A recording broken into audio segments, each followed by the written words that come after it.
ہم کتنے کم وقت میں کر لیتے ہیں۔ اللہ تعالیٰ معاملات کو ایسے ہی دیکھ رہے ہیں، مگر ہم اللہ کی نظر سے چیزوں کو تو نہیں دیکھ سکتے نا۔ نائمہ نے سوالیہ انداز میں کہا، انسان کی نظر سے تو دیکھ سکتے ہو، اس میں کیا رکاوٹ ہے؟ انسان تو اس چیز کے ماہر ہیں کہ ماضی کے تجربے سے مستقبل کا اندازہ کر لیتے ہیں۔ بالکل کر لیتے ہیں۔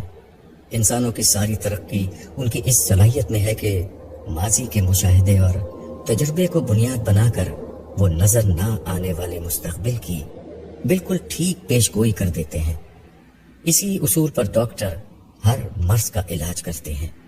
ایک دوا جو ایک انسان پر اثر کرتی ہے، باقی انسانوں کو بھی وہ دوا دی جاتی ہے۔ ایک جہاز جس اصول پر اڑتا ہے، سارے جہاز اسی اصول پر بنائے اور اڑائے جاتے ہیں۔ نائمہ نے اثر کی تائید کرتے ہوئے کہا، ہاں تو اسی اصول پر دیکھو کہ اب کیا ہوگا۔ یاد ہے نوح علیہ السلام کس چیز کی تنبیہ کر رہے تھے؟ یہ کہ ان کے نہ ماننے والوں پر عذاب آئے گا۔ اب دیکھو ٹھیک یہی ہوگا۔ تھوڑی دیر میں یہ سب تم اپنی آنکھوں سے دیکھو گی۔ اس کے بعد اس بات کو نہ ماننے کی کیا گنجائش ہے کہ آخرت کی دنیا کے بارے میں بھی پیغمبر جو کہتے ہیں وہ پورا نہیں ہوگا؟ بالکل نہ ماننے کی کوئی گنجائش نہیں ہے۔ چلو پھر چل کر انسانیت کی پہلی قیامت دیکھتے ہیں۔ نوح علیہ السلام کو کشتی بنانے کا حکم مل گیا ہے۔ اس کا مطلب یہ ہے کہ اس قوم کی قیامت آ رہی ہے۔ اللہ کی عدالت لگ رہی ہے۔ اس عدالت میں ہر مجرم عذاب کا شکار ہوگا اور صرف اہل ایمان بچائے جائیں گے۔ باقی رہ جانے والے یہی اہل ایمان سردار بنائے جائیں گے، اس دنیا میں بھی اور اگلی دنیا میں بھی۔